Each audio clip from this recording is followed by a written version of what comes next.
Hi guys, it's your boy Crispin J here again with another exciting episode of hot and spicy news for the Diana Lutomia TV. Keep it locked and thanks for the love and support so far. In our highlights, Paul Pogba, the Manchester United and France midfielder, revealed that his World Cup medal has been stolen. THNAKYOU has received a 6-year prison sentence for allegedly stabbing a promoter in the Netherlands.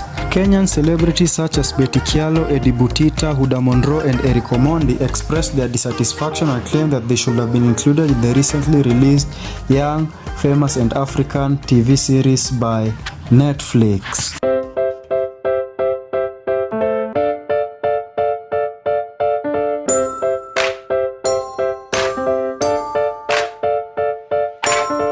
In our first story, the medal that the flamboyant France midfielder won in the 2018 World Cup that was hosted by Russia was apparently stolen in a robbery that recently took place in his home. This incident happened on Tuesday 15th March during his club's Champions League game against Atletico Madrid, where Manchester United lost by a solitary goal. The pain of the loss was made worse when the footballer learned that one of his most precious football medals was missing. According to Le Figaro, Pogba, who played as a second-half substitute against Atletico, was stunned to learn of the break-in, which happened while his wife Maria was at Old Trafford watching the Champions League game. Pogba expressed that what got him worried the most is that his two children were left at home sleeping in the company of their nanny, and I quote, "What scared me the most was that my two children were at home with the nanny during this incident. She overheard everything, called my wife and security, then locked herself with the boys in a room. For several days she was shocked. The main thing is that my children are well," the star said. Together with his wife, they rushed home unsure of whether their two children were safe or not. Footages from the installed CCTV cameras showed the burglars breaking into the home and picking valuables. Pogba offered a reward to anyone who can offer information that would lead to the capture of the burglars and recovery of the stolen items.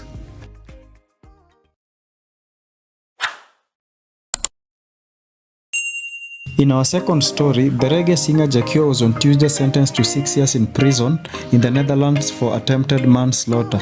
This happened after he was accused of stabbing a promoter, Ricardo Papa Blake, a 45-year-old man, on the 1st of October at the Dam Square in the city center of Amsterdam, where he was booked for a performance. The Jamaican artist claimed that he acted on self-defense and had no intention of stabbing the promoter. His reasons were that he was wearing an expensive watch and feared that he would have lost it. This, however, is not the first time he is finding himself in the wrong side of the law, as he has previously been charged with illegal possession of a firearm, rape, robbery with aggravation, and was sentenced to 15 years in prison in 1999 after being convicted, but was released early in 2007 after serving 8 years. The star was again charged with drug possession after the police discovered a little amount of marijuana in his vehicle. The artist, however, continued producing music that was enjoyed by fans across the globe. Some of the iconic albums produced around this time were Free THNAKYOU, the album The Truth in 2000, Ghetto Life in 2003, and Freedom Blues in 2005. His legal team still has the option of appealing the case in the Court of Appeal. The fate of the icon now lies in the hands of the courts.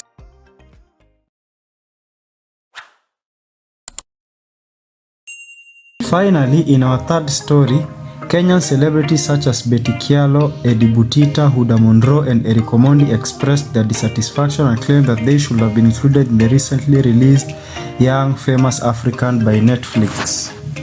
After the release of the Young, Famous African TV series on the 18th of this month, fans heaped praise on the different stars that took part. However, Kenyan celebrities expressed their dissatisfaction being left out as part of the cast of the series. Eddie Butita said that despite being busy, if the Netflix casting team reached out to him, he would have happily accepted. And I quote, "I have received a lot of DMs and calls and emails. I had to switch off my phone yesterday.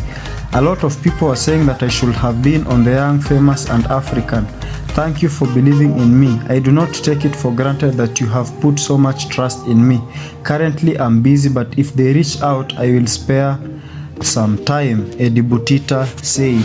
Annalisa Mungai, another Kenyan celebrity, however, revealed that the casting team had reached out to her, but she refused as she was not interested in taking part in the series.